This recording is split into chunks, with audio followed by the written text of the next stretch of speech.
Bonjour Claude. Bonjour. Claude Alexis, alors hier lorsque tu es arrivé, ça fait combien de temps que tu pratiques ce que tu fais? Ça va faire 40 ans le 17 novembre. Après Cette année, 84. 84 tu as commencé. J'ai commencé le 17 novembre 84, donc 40 ans cette année. Alors je me suis toujours posé la question, qu'est-ce qui fait la différence entre un voyant médium, praticien classique on va dire, que l'on trouve dans plusieurs endroits, et quelqu'un qui arrive à prendre une notoriété comme la tienne? Qu'est-ce qui fait la différence? Qu'est-ce que tu as ce petit plus? Il n'y a pas de petit plus, il n'y a pas de grand ni de petit voyant. Je dis tout simplement, il y a toujours des voyants ou des médiums tout court. Après, comme je dis, ce qui fait la durée, si vous voulez, du voyant, ce n'est surtout pas, en tous les cas, les médias, c'est surtout, si vous voulez, le retour de ces consultants. Et quand je vois aujourd'hui, si vous voulez, que j'ai eu les grands-mères, j'ai eu les enfants, et aujourd'hui j'ai les petits-enfants.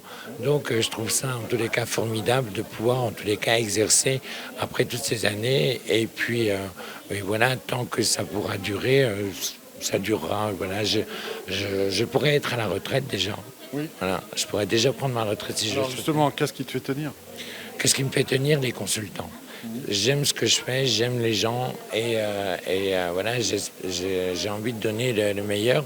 En plus, on est dans une période, si vous voulez, qui est hyper compliquée, hyper difficile, si vous voulez, pour la population.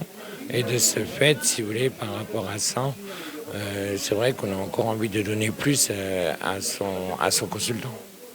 Alors, en tant que voyant multigénérationnel, hein, on vient de le voir tout à l'heure, en 4 décennies, j'ai posé la question à un autre voyant qui a depuis quelques décennies aussi, est-ce qu'il y a un changement comportemental de demande aujourd'hui? Quelle évolution?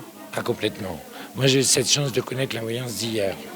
Et je vois la voyance d'aujourd'hui. Malheureusement, la voyance d'aujourd'hui, si vous voulez, depuis 4-5 ans, c'est devenu un peu la farfouille. C'est devenu une farfouille. Alors que vous avez d'excellents voyants, si vous voulez, qui sont sur le marché à l'heure actuelle. Je connais comme Henri Billard, comme tant d'autres. Et vous avez d'excellents voyants, cette nouvelle génération, si vous voulez, qui sont noyés dans cette masse, si vous voulez, de voyants farfouilles. Et malheureusement, ce sera difficile pour eux, je crois, de se faire une place. Moi, j'ai cette chance d'arriver, si vous voulez, à la bonne époque, d'avoir connu, en tous les cas, les plus grands voyants de ce monde, comme Madame Indira, comme Mariotte Sabato, comme Juanita Pilar, comme Jacques Sianom, qui était le voyance de Grace Kelly de Monaco. Voilà, Juanita Pilar, qui était la voyance de Lino Ventura. Enfin, vous voyez, Gisèle Flavie, tous ces noms, si vous voulez, j'ai eu de la chance de les côtoyer. Et j'étais, entre les guillemets, je dirais, le petit par rapport à eux. Et ces gens-là m'ont porté, m'ont beaucoup aidé, il faut dire ce qui est. Alors qu'aujourd'hui, si vous voulez, le monde de la voyance, les nouveaux qui arrivent, si vous voulez, même les gens qui ont une expérience, qui ont quand même un vécu, si vous voulez, dans ce métier, on essaie plus de les écraser. Et je trouve ça dommage parce qu'il y a du travail pour tout le monde. Oui, mais avoir de la lumière en éteignant celle des autres, c'est pas cool. Non, je pense pas qu'on puisse briller, si vous voulez, en coupant la lumière de quelqu'un d'autre. Je pense qu'on peut, si vous voulez, au contraire, moi, si je peux donner un conseil à un jeune voyant, avant tout, si vous voulez, c'est de rester lui-même, de savoir s'entourer, de faire attention, parce qu'il faut reconnaître une chose, c'est un milieu qui n'est pas tendre. Des coups, il y en a, il y en aura encore. Et donc, par rapport à ça, si vous voulez, je dis toujours, un jeune voyant, il faut qu'il fasse attention, qu'il se préserve, qu'il suive son chemin, qu'il reste lui-même. Qu'il reste lui-même. Peu importe ce qu'on peut dire ou ce qu'il peut entendre sur lui. Rester droit dans ses bottes. À partir du moment où les gens sont en accord avec soi-même, moi, comme je dis, j'ai eu des attaques, j'ai été massacré. C'est pas grave. À un moment donné, j'ai répondu parce que je comprenais pas, si vous voulez, et ça me touchait. Aujourd'hui, je suis complètement devenu, si vous voulez, indifférent et à tout ça, si vous voulez, comme je dis, vous savez, le meilleur juge. C'est pas comme moi, il y a la télé chez Cyril ou d'autres émissions de télé. Moi, le meilleur juge, si vous voulez, qui me fait et qui m'a fait durer, c'est mon consultant, c'est tout. Donc voilà, quand vous avez eu les grands-mères, les parents, les petits-enfants, alors je dis toujours, je vais tenir, si vous voulez. Dalida disait toujours, je vais mourir sur scène. Moi, j'ai toujours dit, je vais mourir avec une jeune carte à la main. Et j'espère que je mourrai le jour où j'aurai les arrière-petits-enfants, pas avant. Donc on a encore du beau temps devant nous. En ce qui concerne ce phénomène aussi de starisation, en tout cas de voyants médiums qui cherchent à tout prix cette lumière qui est, on va le dire, la fausse lumière quand même, entre la véritable lumière dont vous êtes baignés, vous et d'autres voyants médiums, et cette fausse lumière qu'on attaque, les strass et les paillettes. Franchement, Claude, qui a goûté. Aujourd'hui, après 4 décennies de pratique, quel recul, quel regard tu as sur ce show système, ce business show? Ne jamais chercher la lumière. Moi, j'ai cette chance, on est toujours venu me chercher. On est venu me chercher. J'ai jamais été chercher, courir ou après les médias, ça ne m'intéresse pas. On est venu me chercher, si vous voulez, et au départ, je ne voulais pas. Je ne voulais pas parce que pour moi, si vous voulez, je ne comprenais pas, si vous voulez, j'oublie pas d'où je viens. Je viens de la campagne, je viens d'une famille d'ouvriers et des gens, si vous voulez, qui sont humbles. Et on est venu me chercher et à partir de ce moment-là, si vous voulez, j'ai accepté parce que j'ai eu confiance aux journalistes. J'ai eu confiance aux journalistes. Après, comme je dis, si les choses doivent venir, elles viendront à vous. Ça ne sert à rien d'aller les chercher. Quand je vois, si vous voulez, des voyants, si vous voulez, qui font aller un passage sur une web télé ou ce genre de choses, et qui vous disent vu à la télé, meilleur voyant, président de je ne sais quoi. Surtout qu'on a une profession, si vous voulez, qu'on est reconnu fiscalement, on n'est pas reconnu aux yeux de la loi. Donc je ne vois pas, si vous voulez, mais moi j'ai jamais voté pour un voyant, si vous voulez, pour qu'il soit président de quelque chose. Alors, on va parler aussi peut-être, si tu veux bien, Claude, de cette omerta qu'il y avait avant, c'est-à-dire que tous les puissants de ce monde, quels que soient les gouvernements, ont eu leurs astrologues, leurs voyants, leurs conseillers. Avant, on appelait cela les mages dans l'Antiquité, qui étaient les conseillers. Aujourd'hui, c'est moins caché. Est-ce que c'est une bonne nouvelle ou pas? Alors, vous savez, la voyance, personne n'y croit, mais tout le monde consulte. Personne n'y croit, mais tout le monde consulte. Il y a toujours, si vous voulez, des politiques, il y a toujours des artistes, il y a toujours, si vous voulez, des grandes monde qui consultent. Mais ça veut dire quoi, grande monde? Comme j'ai dit avant tout, à la base, c'est un être humain. Donc, voilà, moi, je ne fais pas de différence. Je peux recevoir, si vous voulez... j'ai eu des femmes de présidents. J'ai rencontré des présidents. Tous ces gens-là, si vous voulez, comme je dis, c'est pas parce que je les ai eus que ça a changé ma vie. Voilà. C'est des gens comme les autres. Et voilà, il faut... Et comme je dis, j'attacherai plus d'importance à quelqu'un qui est anonyme qu'une personne qui est reconnue. Parce qu'une personne qui est reconnue, comme je dis, c'est tellement facile de lui faire une consultation. Voilà, j'ai la femme de président, je vais lui dire... Voilà. Mais j'ai une anonyme, si vous voulez. Une anonyme, c'est quelqu'un qu'on va découvrir et qui a peut-être quelque chose en elle qu'elle ne soupçonne même pas et que le voyant va pouvoir, en tous les cas, peut-être essayer de détecter. Et à partir de ce moment-là, faire avancer les gens. C'est le but du voyant. C'est pas de les écraser ou de leur faire peur. Alors aujourd'hui, tu as connu aussi toute cette évolution. Tu fais partie de ces personnes qui ont connu l'avant Internet, donc avant l'ère numérique, où les voyants recevaient exclusivement sur un cabinet. Et aujourd'hui, cette distanciation-là, est-ce qu'elle t'a dérangé? Tu as pris le virage facilement du numérique, parce que je crois que tu as une web TV aussi, que tu as développée, et qui est magnifique d'ailleurs. Qu'est-ce que ce virage du numérique, tu l'as négocié avec brio? Et aujourd'hui, est-ce que tu penses que le numérique, est-ce que tu regrettes l'époque où le contact humain était privilégié? Voilà, c'est ça ma question. Le numérique, si vous voulez, c'est bien et à la fois c'est hyper dangereux. C'est que le numérique donne accès à tout. Et quand je vois, si vous voulez, des soi-disant professionnels, si vous voulez, de la voyance, quand je vois, si vous voulez, certaines... je vois des voyants, si vous voulez, qui font la voyance du jour, si vous voulez. On a l'impression que c'est pour tout le monde. Voilà. Donc, à un moment donné, si vous voulez, on est 7 milliards de personnes sur Terre. Donc, à un moment donné, si vous voulez, on ne peut pas, 7 milliards, vivre la même chose. Non. Voilà. Donc, il faut être très vigilant.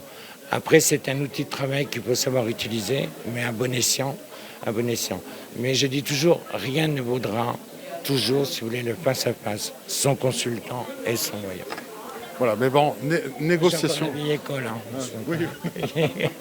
Non, je pense que c'est l'école de la vraie, du vrai, en tout cas de l'humain. C'est l'école du vrai et c'est hyper. Voilà, mais il faut. Le mieux, je dis toujours, si vous voulez, c'est de rester en contact.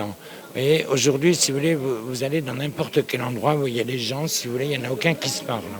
Je le vois, mais si vous voulez, les gens sont... Voilà, c'est texto, téléphone, et il ne se passe rien. Donc, à un moment donné, si vous voulez, je trouve ça dommage, si vous voulez, de perdre cet impact et cette communication, si vous voulez, qu'il n'y a rien de plus beau. Alors j'imagine qu'il y a des personnes qui démarrent dans le métier parce qu'ils ont découvert leur don depuis quelques années et passent le cap de dire allez, je lâche tout, je me lance et quelque part cherchent quelquefois à être conseillé comme un mentorat. Alors si un jeune voyant venait te voir aujourd'hui, qu'est-ce que tu lui dirais? Quel conseil tu lui prodiguerais pour qu'il démarre du bon pied bon oeil? Oh, j'en ai, sans aucune prétention, j'ai aidé beaucoup de voyants à démarrer. Énormément. J'en ai découvert pas mal. Des très talentueux, d'autres, si vous voulez, qui se sont ramassés parce qu'ils n'ont pas su gérer et qu'à la fois ils ont cru que tout était acquis et que tout était arrivé. Et c'est pas parce qu'ils viennent travailler chez nous, si vous voulez, que je suis Claude Alexis, si vous voulez, que ce sera des Claude Alexis. Donc chacun est avec son don, chacun exerce avec sa façon à lui de faire. Un voyant, si vous voulez, qui peut utiliser des pierres ou des cartes ou je ne sais quoi, si vous voulez, pour exercer, comme je dis, je ne dirai jamais non, toi tu dois faire ça. Non, c'est son propre ressenti, c'est sa façon de faire à lui.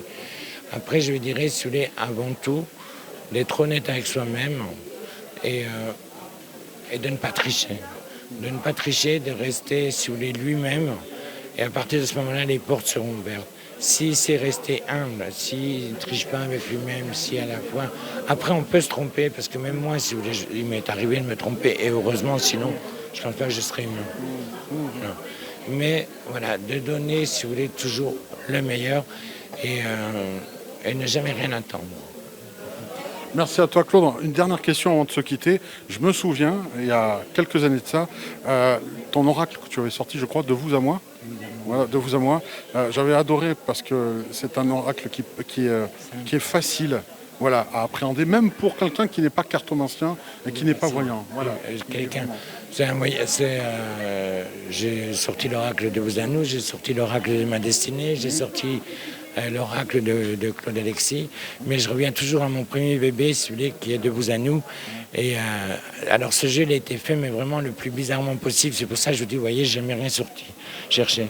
Chaque soir, si vous voulez, à la fin de mes consultations, je m'amusais à griffonner, si vous voulez, un dessin. Oui. Et apprécié, voilà, je faisais un dessin sur un morceau de carton. Et à un moment donné, si vous voulez, j'avais à peu près 60 morceaux de carton. Et j'avais mis du scotch tout autour. Et un soir, j'ai le dernier consultant, si vous voulez, et j'avais sorti toutes ces cartes, si vous voulez, entre guillemets, dites cartes, c'était pas vraiment des cartes. J'ai sorti ce jeu, et j'avais dit, oh, c'est mon dernier consultant, j'ai dit, je vais essayer. Je vais essayer avec ce jeu. Et le consultant arrive, et voilà, je demande son prénom, sa date de naissance, parce que je dis toujours, quand vous allez voir la voyance, c'est au voyant de parler. Si vous posez des questions, c'est pas de la voyance. Donc, oui, c'est un ni oui ni non. Donc, on a une chance sur deux d'être juste ou d'être dans le faux. Donc, j'avais dit, et puis, donc je parle, je raconte, enfin, c'est ce que je ressentais. Et à la fin, je lui fais tirer ces morceaux de carton. Et il regardait ça. Et puis, je disais des choses et il me dit, mais c'est quoi ce jeu? Moi, je dis, non, c'est pas un jeu, c'est quelque chose que j'ai... Voilà, c'est... Non. Et il me dit, vous m'avez dit que j'étais éditeur. Et je lui dis, oui, mais bon, éditeur, ça veut tout dire et ça veut rien dire, quoi. Et il me dit, mon métier, c'est d'éditer des jeux de cartes. C'était les éditions Granchet.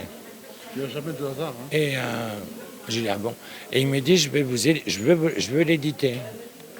Et vous savez, avec tout ce qu'on m'a promis, très honnêtement, si j'avais écouté les gens, j'aurais Versailles. Donc, j'ai pas fait attention. Et il me dit, préparez-moi une maquette. Et il me dit, je le sortirai. Le temps passe, 15 jours passent, et 3 semaines passent, et il m'appelle, et il me dit, vous avez préparé votre maquette? Moi, j'avais complètement zappé. Et je lui dis, maquette de quoi? Il me dit, mais pour votre jeu de cartes. Et je lui dis, non, non, j'ai rien. Mais il me dit, je suis sérieux, il me dit, je vais l'éditer. Bon, ok. Je prépare le truc, je lui envoie. Là-dessus, j'ai la rédactrice en chef de Voici, qui était à l'époque Stéphane Singlar, et qui me dit, on va sortir le premier numéro spécial hors voyance chez Voici. Et j'avais mon morceau de carton. Hors série. Hors série. Et elle me dit comme ça, écoutez, elle me dit, je le veux. Elle me dit, mais vous avez des cartes, vous avez quelque chose, vous avez... je lui dis, non, c'est des morceaux de carton, c'est tout ce que j'ai.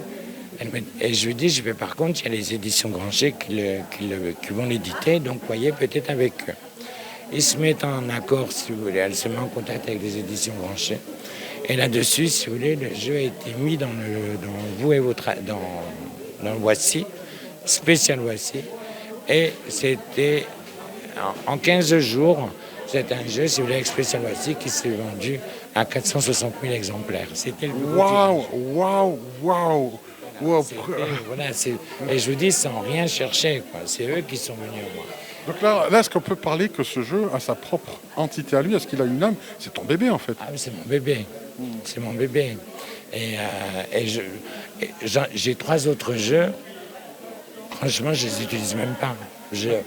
Voilà, moi, c'est de vous à moi et c'est tout. Le reste...